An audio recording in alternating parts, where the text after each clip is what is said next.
بسم اللہ الرحمن الرحیم السلام علیکم ورحمۃ اللہ۔ ایک مرتبہ درود شریف ضرور پڑھ لیں۔ ایک دفعہ کسی حاملہ ہرن کو بچہ جنم دینے کی حاجت پیش آئی تو اس نے دریا کے کنارے پر موجود جنگل کی راہ اختیار کی۔ پھر یوں ہوا کہ اچانک موسم خراب ہو گیا، آسمان سے بجلی گری تو جنگل میں آگ لگ گئی۔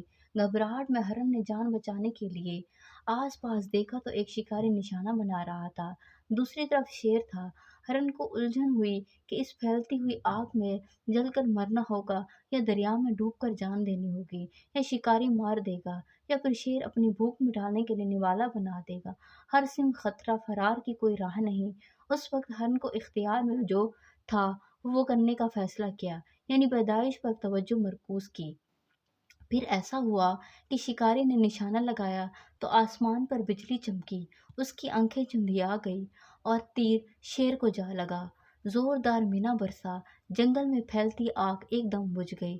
ہرن کو اس کے خالق نے بچا لیا۔ زندگی میں جب کبھی مشکلات اور مصائب چاروں طرف سے گھیر لیں تو اس وقت وہ کام کریں جو آپ کر سکتے ہیں، باقی چیزیں اس ذات کے لیے چھوڑ دیں جس نے نظام عالم کو چاروں طرف سے گھیر رکھا ہے، اور وہی آپ کی حفاظت کرے گا۔ مزید ایسی ویڈیوز کے لیے ہمارے چینل کو ضرور سبسکرائب کریں، ویڈیو کو لائک کریں۔ شکریہ۔